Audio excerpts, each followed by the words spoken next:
Hello दोस्तों, welcome to my channel GS knowledge by engineer. मैं Chandrabhushan Kumar, electrical engineer, railway. आज हम लोग पढ़ेंगे फिजिक्स के फार्मूला के बारे में। फिजिक्स के फार्मूला को आज हम लोग बढ़िया से एनालाइज करेंगे ताकि उसको याद करने में हमेशा के लिए सहूलियत रहे। एक दूसरे से लिंक करके पढ़ेंगे कि एक टर्म को पकड़े और एक सिरे से दूसरे सिरे चले जाए, ठीक ना, बिना रटे हुए कॉन्सेप्ट बेसिस पे। तो आइए देखते हैं, शुरुआत करते हैं स्पीड से। आज तो हमारे देश में भी बहुत तेज चलने वाली ट्रेन आ गई है, वंदे भारत, जो बहुत तेज चलते हैं। तेज चलने का अर्थ होता है कि कम समय में गंतव्य तक पहुंचाना, ठीक ना। जिसका गति जितना अधिक होगा वो कम समय लेगी। स्पीड, ठीक ना। स्पीड बराबर एस बराबर होता है आपका दूरी, डिस्टेंस बाई समय, यानी कि टाइम। पता है समझ में? तो एस बराबर क्या लिख सकते हैं? D by T. यह अदिश राशि होता है, ठीक। यही इसको आगे वेग होता है, जो जिसका दिशा होता है वह सदिश राशि होता है। वेग, वेलोसिटी बोला जाता है। वेग, बस से वेग शुरू होता है, बस से विस्थापन। वेग आ जाता है तो दूरी के स्थान पर सिर्फ क्या हो जाता है? यहाँ पे विस्थापन हो जाता है। विस्थापन बटा समय। पता है समझ में? तो v बराबर क्या हो जाएगा? विस्थापन यानी कि s बाई टी। ये क्या हो गया? वेग। अब देखिए, ये रखिए कि सीधा जो चल रहा है इसका जो चाल है उसको वेग कह सकते हैं डिफिनिट दिशा में, ठीक ना। लेकिन जो वृत्तीय पथ पर चलता है उसको वेग को क्या कहेंगे? तो जो वृत्तीय पथ पर चलता है उसके वेग को कोणीय वेग कहते हैं। तो क्या होता है? कोणीय वेग, कोणीय वेग, कोणीय वेग, कोणीय वेग। कोणीय वेग को W से ओमेगा से सूचित करते हैं, ठीक है ना। यह होता है कोणीय विस्थापन बटा समय। पता है समझ में? विस्थापन बटा समय को वेग कहते हैं। कोणीय वेग हो जाता है कोणीय विस्थापन बटा समय। तो कोणीय विस्थापन को थीटा कहते हैं, थीटा बाई टी। तो क्या हो जाएगा? Omega equal to theta by T. बात आया समझ में? थीटा हो जाता है किसी भी वस्तु द्वारा एक पॉइंट से वृत्तीय पथ के दूसरे पॉइंट पर जाने के लिए जितना कोण बनाया उसको कोणीय विस्थापन कहा जाता है। जैसे कि यहां से यहां तक गया तो इसके द्वारा सेंटर पे कितना कोण बनाया, वहीं उसको प्रदर्शित करता है। किसको? कोणीय विस्थापन को प्रदर्शित करता है। तो अब दोनों में रिलेशन देख लेते हैं। ये भी वेग है, ये भी वेग है। इसको v से सूचित करना है, इसको ओमेगा से। तो दोनों में रिलेशन है। तो रिलेशन को देख लेते हैं, क्या रिलेशन है? जो लीनियर यानी कि v होता है, रेखीय वेग, वो होता है कोणीय वेग ओमेगा इंटू रेडियस। किसका रेडियस? इसका रेडियस सर्कुलर पाथ का, यानी कि वृत्तीय पाथ का रेडियस होता है, यानी कि त्रिज्या। तो दोनों में रिलेशन क्या निकला? रेखीय वेग बराबर कोणीय वेग गुना त्रिज्या। अब देखिए, कोणीय वेग तो निकल गया, कोणीय वेग पे और स्पीड वेग आता है। जैसे कि पढ़े होइएगा कि ऑर्बिटल वेलोसिटी, ठीक है ना। कक्षीय वेग, जब 12 कोई भी ग्रह कि किसी भी ग्रह के चारों ओर जो उपग्रह चक्कर जिस डिफिनिट पाथ पे लगाता है उसे क्या बोलते हैं? उस डिफिनिट पाथ को कक्षा बोलते हैं, और उस वेग को जिस वेग से लगाता है उसे कक्षीय वेग कहते हैं। तो कक्षीय वेग यानी कि ऑर्बिटल वेलोसिटी, हिंदी में बोलते हैं कक्षीय वेग। इसको ऑर्बिटल वेलोसिटी इंग्लिश में बोलते हैं, इसको VO से सूचित करते हैं। इसका जो फार्मूला होता है GM बाई R होता है। पता है समझ में? ये भी पृथ्वी का है, ये G भी पृथ्वी का ग्रेविटेशनल है। सार्वत्रिक नियतांक बोलते हैं, जिसका मान होता है 6.67 into 10 to power minus 11 newton metre square प्रति केजी स्क्वायर होता है। प्रति केजी स्क्वायर क्या होता है? न्यूटन मीटर स्क्वायर प्रति केजी स्क्वायर होता है। पता है समझ में? तो इसको GM/R होता है इसका, तो इसको आगे बढ़ा सकते हैं, दोनों में R से और R से गुना कर देंगे तो ये हो जाता है, ये GM/R स्क्वायर जो होता है, GM यहाँ स्क्वायर हो जाएगा, R स्क्वायर तो स्मॉल g के बराबर हो जाता है। तो इसको क्या लिखते हैं? G/R small g। अब स्मॉल g क्या है देखेंगे तो V बराबर क्या हो गया? V नॉट बराबर क्या हो गया? स्मॉल g इंटू R, या पहले क्या लिखे थे? GM/R। यह इसका क्या हो गया? फॉर्मूला हो गया। अब देखेंगे स्मॉल g क्या है।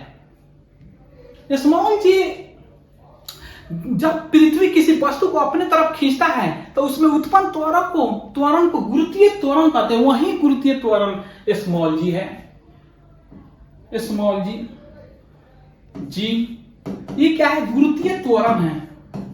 गुरुत्वीय त्वरण जो किसके द्वारा उत्पन्न होता है? पृथ्वी के द्वारा। पता है समझ में? ये त्वरण g होता है, इसका मान फिक्स होता है, या अगर फार्मूला में लिखना चाहे तो GM/R स्क्वायर, तो इसका भी मान फिक्स है, g का भी।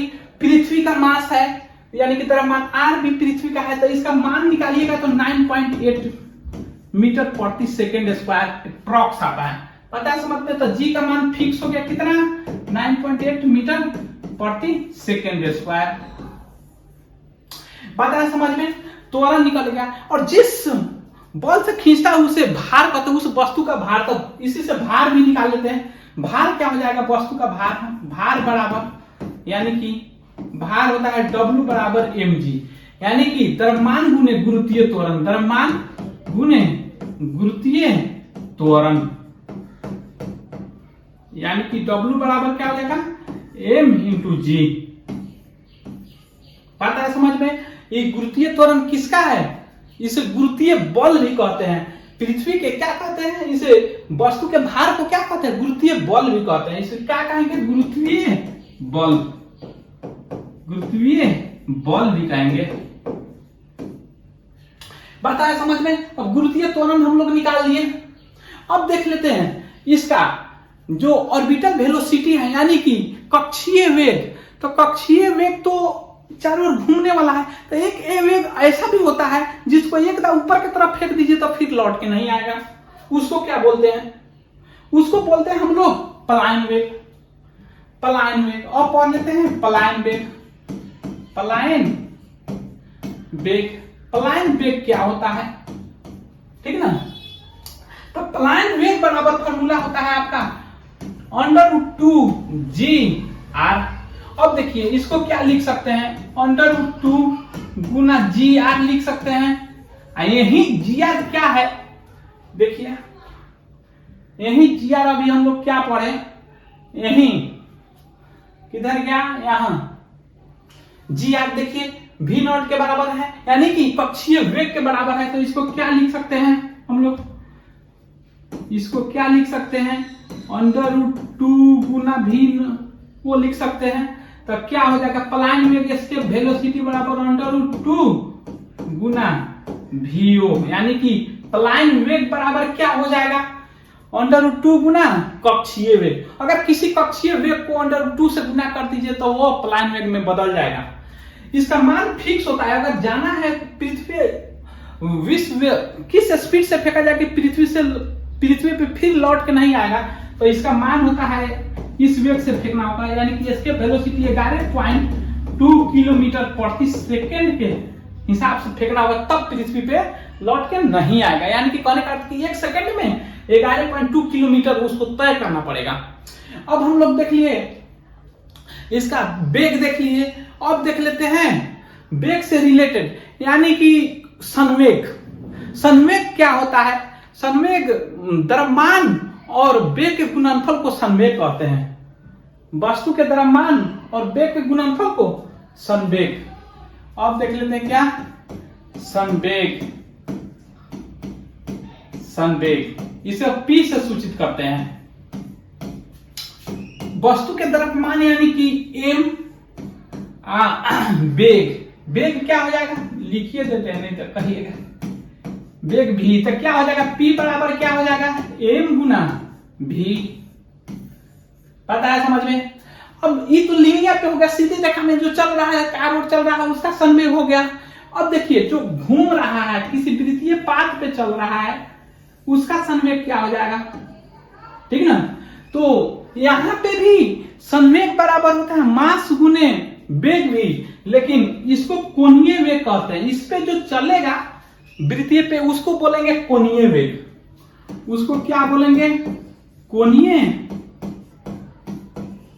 वेग, जिसको एल से सूचित करते हैं। और यहां पे तो एम हो गया, लेकिन यहां पे मोमेंट ऑफ इनर्शिया होता है, जड़त्व आघूर्ण होता है।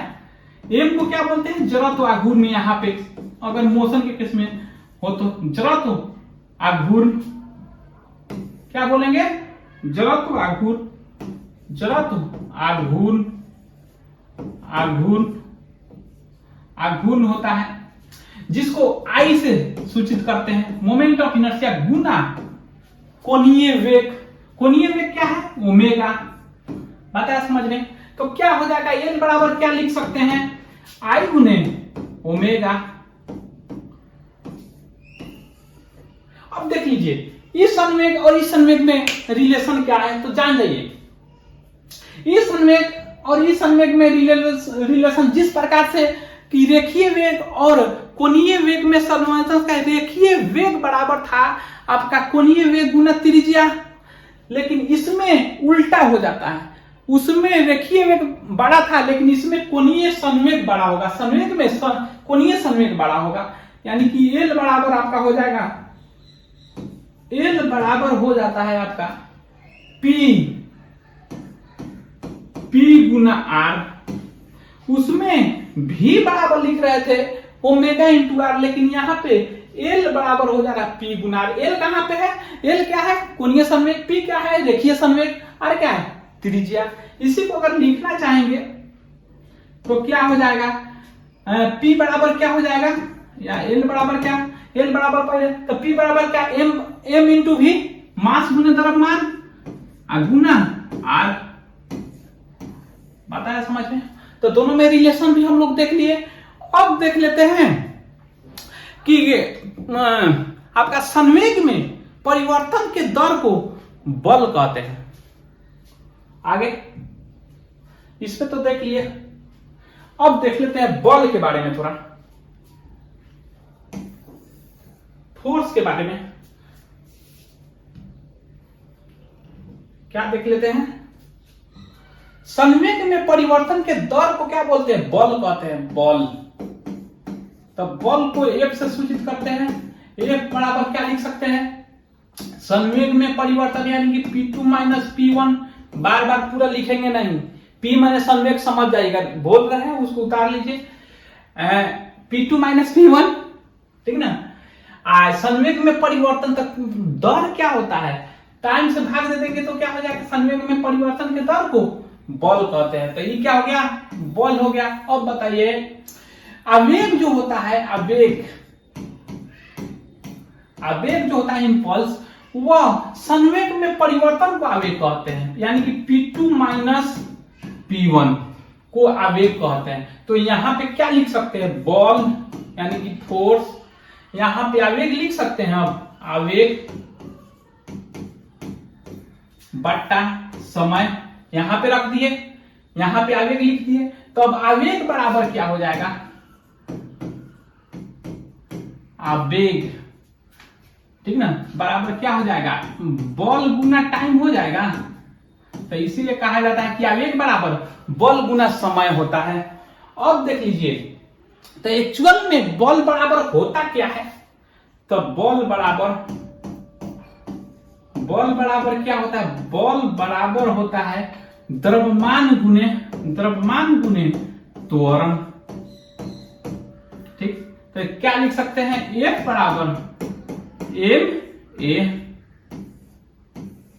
ठीक ना। अब देखिए ये तो बल बराबर हो गया, बल बराबर F बराबर ma, बल बराबर हो गया आपका संवेग में परिवर्तन के दर, या ऐसे भी लिख सकते हैं कि आवेग बराबर बल गुना समय। तो अब देख लेते हैं बल से कौन कौन चीज प्राप्त हो रहा है। जैसे देख लीजिए, बल को अगर दूरी से गुना करेंगे तो आपका कार्य आएगा, वर्क आएगा। तो वर्क, बल को बल गुना, ऐसे याद करते हैं हम लोग। बल गुना अगर दूरी से गुना करेंगे, एक्चुअल फार्मूला होता है एफएस कॉस थीटा, लेकिन यहाँ पे कॉस नहीं लगा रहा है, तो क्या हो जाएगा, कार्य आ जाएगा। यानी कि तो कार्य क्या कह सकते हैं, W बराबर, इसको W लिखते, कार्य बराबर क्या लिख सकते हैं, एफ एस कार्य हुआ, यानी कि दूरी। अब देखिए, अब बल बराबर लंबाई, ये भी एक प्रकार का लंबाई, दूरी क्या है, एक प्रकार का लंबाई है।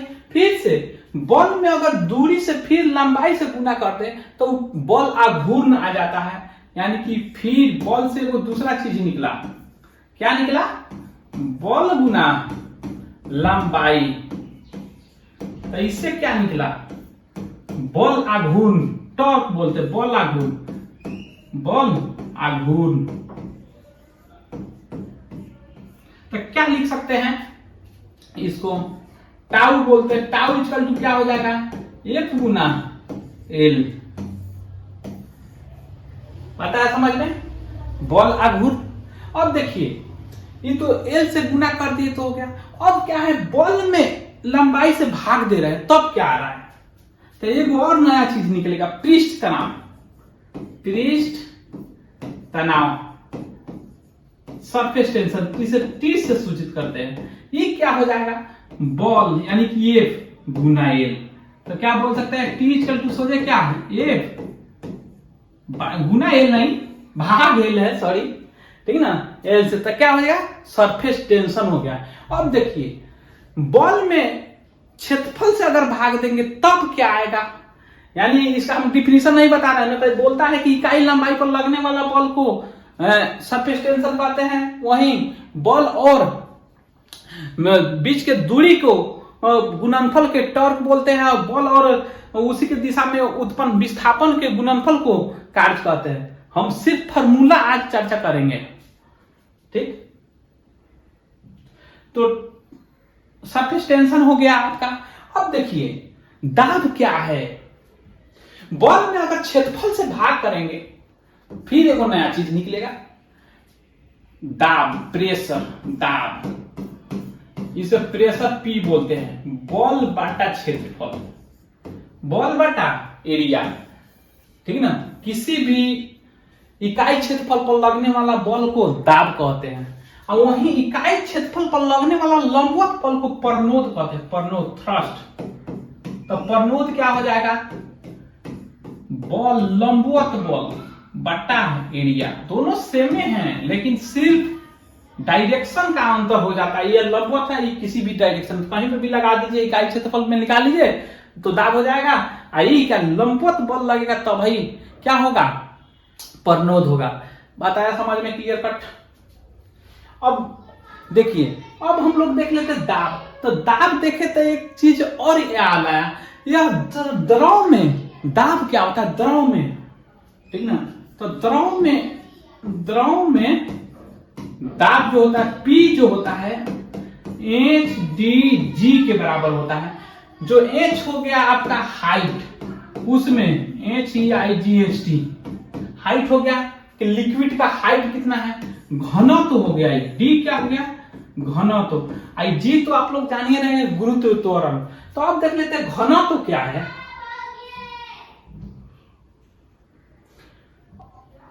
अब देख लेते हैं कि घनत्व क्या होता है। घनत्व क्या होता है, तो किसी भी वस्तु के द्रव्यमान और आयतन के अनुपात को घनत्व कहते हैं। यानी कि क्या हो जाएगा यहाँ पे, द्रव्यमान बटा आयतन। तो क्या कह सकते हैं, D बराबर क्या, M/V। अब देख लीजिए, रिलेटिव घनत्व, यानी कि अपेक्षिक घनत्व क्या होता है,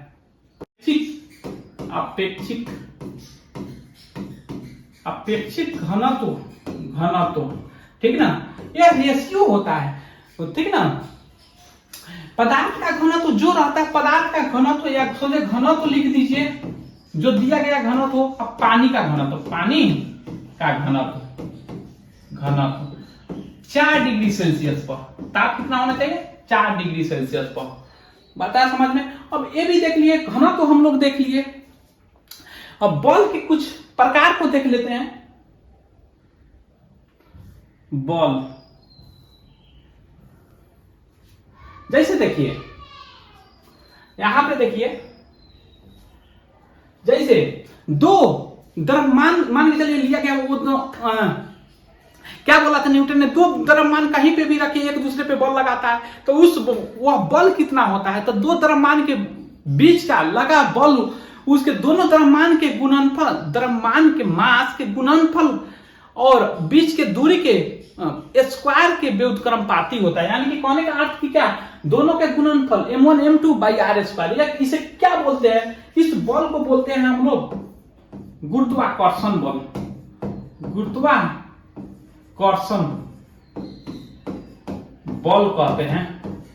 पता है समझ में।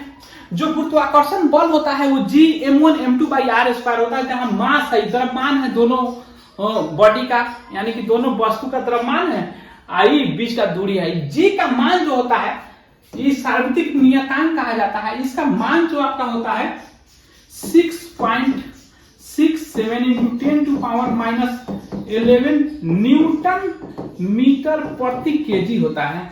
उसी प्रकार से सिर्फ ये द्रव्यमान के जगह आवेश रख दिया जाए तो ठीक ना, उसे विद्युत अस्थिर बल कहते हैं या स्थिर विद्युत बल कहते हैं। वो होता है फिर दोनों आवेश के गुणनफल के समानुपाती या बीच के दूरी के स्क्वायर के व्युत्क्रमपाती। सिर्फ कांस्टेंट चेंज हो जाता है। तो अब देख लेते हैं कि स्थिर विद्युत बल क्या है। तो देख लीजिए फॉर्मूला दे दिया गया है, K इंटू स्थिर विद्युत बल K into K1 K2 by R square, R दोनों के बीच की दूरी है। तो K सिर्फ बदल रहा है कांस्टेंट। यहाँ पे जो K का मान होता है, यहाँ पे जो K बराबर होता है 1/4 पाई एप्सिलॉन नॉट होता है। इसका मान निकालिएगा तो इतना आएगा कांस्टेंट का। उसी प्रकार अगर दो चुंबक हो उसके बीच लगने वाला बल को चुंबकीय बल कहते हैं, जिसका इसका पोल स्ट्रेंथ है m1 m2। ये अलग बात है कि अगर दोनों असमान होगा, साउथ नॉर्थ रहेगा तो खींचेगा, दोनों समान होगा तो रिपल करेगा, यानी कि एक दूसरे से दूर ठेलेगा। वैसे आवेश में भी है। तो इस बल चुंबकीय बल बराबर क्या होगा, K इंटू दोनों का पोल स्ट्रेंथ के गुणनफल बीच के दूरी के व्युत्क्रम, बीच के दूरी के वर्ग के व्युत्क्रमपाती होता है। जैसे कि पोल स्ट्रेंथ m1 m2 दिया हुआ है तो F बराबर हो जाता है K into m1 m2 by R square. यहाँ पे जो K है ठीक ना, इसका आपका हो जाता है वैल्यू K इक्वल टू हो जाता है म्यू 4 पाई, इतना हो जाता है। K बराबर इसका मान इतना हो जाता है। तो इसको हम लोग को उतना इसका वैल्यू दिया रहता है, हमेशा दिया रहता है। तो हम लोग बल देख लिए। अब आगे देख लेते हैं जो संवेग है, तो उसका संवेग भी देख लिए, रेखीय संवेग, एंगुलर संवेग। अब देख लेते हैं पावर। ठीक, तो कार्य तो हम लोग पढ़ लिए। कार्य क्या है, बल गुना दूरी के गुणनफल को कार्य कहते हैं। कार्य इकाई समय में किया गया कार्य को शक्ति कहते हैं। वो देख लेते हैं शक्ति माने पावर। पावर बराबर होता है वर्क बटा टाइम। पता है समझ में। तो P बराबर क्या लिख सकते हैं, W/T। अब W को क्या लिख सकते हैं, ये एक ई फार्मूला हो गया। ठीक, अब W को क्या लिख सकते हैं, W को FS लिख सकते हैं, यानी कि विस्थापन बटा T। विस्थापन बटा समय को क्या लिख सकते हैं, वेग। तो F गुना V लिख सकते हैं। तो P बराबर क्या लिख सकते हैं, F गुना V। इसी प्रकार से ई पावर का दूसरा फॉर्मूला हो गया। इसी प्रकार से P बराबर इलेक्ट्रिकल में पढ़ना चाहिए तो VI होता है। बात है समझ में। VI cos थीटा, तो cos थीटा को छोड़ दीजिए। अब V बराबर क्या होता है, V बराबर यानी कि विभव है, विभव। यह V क्या है, विभव। ये I क्या है, धारा, इलेक्ट्रिक धारा यानी कि विद्युत धारा। V बराबर होता है W/Q। इकाई आवेश को अनंत से किसी बिंदु तक लाने में किया गया कार्य को विभव कहते हैं। बात है समझ में? तो इसी को चेंज करिएगा तो चार्ट बना के रख दिए, यही आएगा। तो आप लोग देख सकते हैं चार्ट को, यानी कह सकते हैं कि पावर बराबर F Guna V, power V square by R, VI mgh, ये पोटेंशियल एनर्जी है, आगे देखेंगे। उसी प्रकार पावर बराबर I स्क्वायर R, उसी प्रकार W/T जो देखे। अब क्या है, E बराबर W/T यानी कि कार्य है, E बराबर E एनर्जी है, उष्मा है। तो आगे देख लेते हैं हम लोग अब एनर्जी। ठीक, तो कार्य करने की क्षमता को क्या कहते हैं? ऊर्जा कहते हैं। ऊर्जा एक प्रकार की एनर्जी होता है। तो एनर्जी को जनरली 3 भागों में बांटा जाता है। एनर्जी, ऊर्जा, एनर्जी बोलते हैं।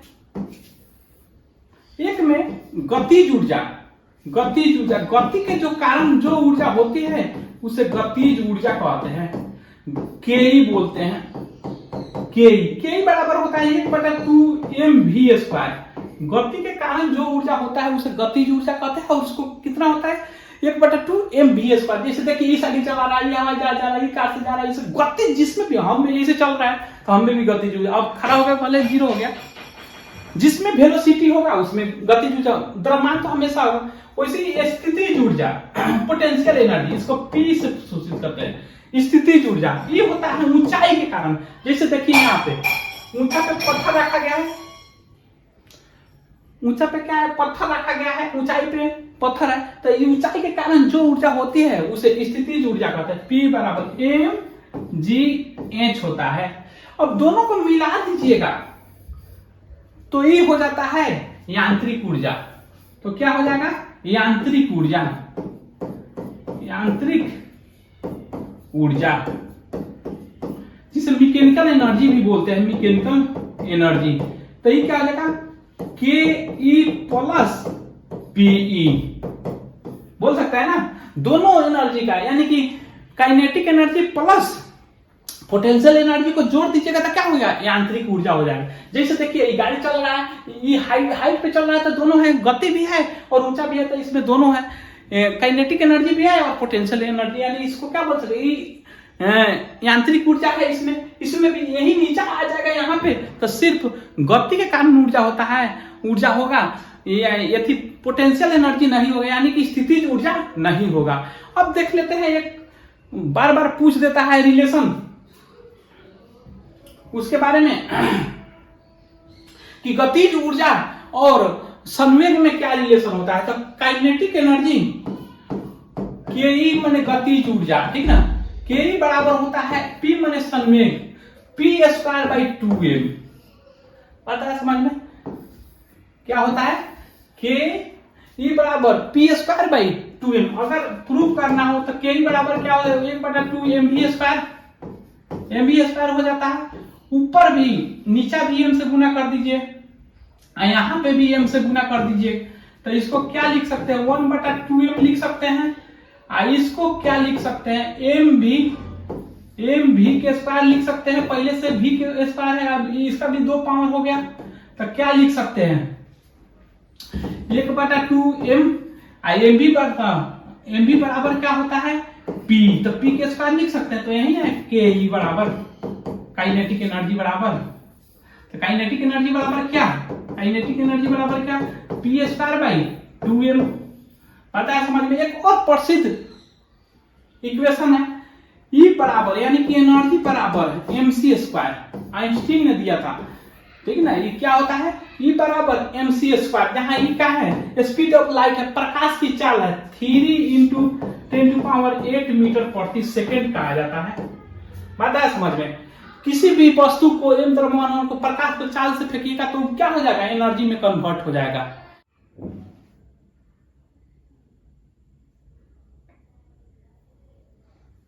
तो आशा करते हैं कि जितना भी पढ़ाया आज उतना आप लोग को समझ आया होगा। इसके बाद जो भी है पूरा इलेक्ट्रिकल छूटा हुआ है, यानी कि electrical current, voltage, resistance, capacitance, inductance, इस सब फिर लेंस वाला छूटा हुआ है, मिरर व दर्पण वाला छूटा हुआ है।